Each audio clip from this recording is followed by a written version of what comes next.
बच्चों, आपका स्वागत है study all knowledge YouTube channel पर। आज हम आपको पढ़ाने वाले हैं वर्णमाला। वर्णमाला हिंदी पढ़ना सिखाएंगे हम शुरू से। तो हम आपको छोटे आ से अनार से पढ़ना सिखाते हैं। तब तक के लिए आप हमारे चैनल को सब्सक्राइब करके बेल आइकन को ऑल पर सिलेक्ट करें ताकि हमारे आने वाली वीडियो आपको पहुंचती रहे।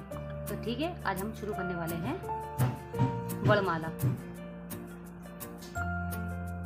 तो चलो स्टार्ट। तो सबसे पहले जो वर्डों को बोला जाता है स्वर, जो होते हैं आ ई अंक तक जो आते हैं इन्हें स्वर बोला जाता है। और जो होते हैं जिनके ऊपर मात्राएं लगती हैं, इन वर्डों से मात्राएं बनती हैं। आज हम आपको बताएं कि इन वर्डों से मात्राएं बनती हैं तो इन्हें स्वर बोला जाता है। जैसे आ का डंडा होता है, फिर आ की मात्रा नहीं होती, ज़्यादातर सादा ही होता है। बड़ा आ का डंडा होता है, ई की मात्रा होती है, छोटी की मात्रा होती है, ऊ की मात्रा होती है, ऊ की मात्रा होती है, इसलिए इन्हें स्वर बोला जाता है ताकि इनकी मात्रा होती है। व्याजन इनकी मात्राएं नहीं होती, लेकिन इनके ऊपर मात्राओं का इस्तेमाल किया जाता है। जैसे का पर मात्रा लग गई ई की तो की।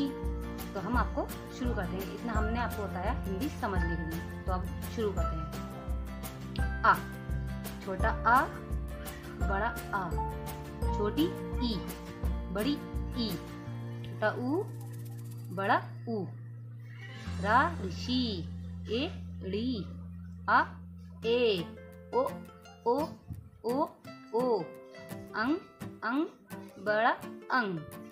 शुरू होते हैं व्याजन। क ख ग घ ड़, च छ ज झ ड़, ट ठ ड ळ ड़, त थ द ध न, प फ ब भ म, य र ल व श श स ह छ त्र ज्ञ श्र। तो मैं उम्मीद करती हूँ कि आपने बहुत अच्छे से इसे समझा होगा और पढ़ा होगा। अगली वीडियो में हम इसे और आगे पढ़ने का अभ्यास कराएंगे आपको। तब तक के लिए बाय।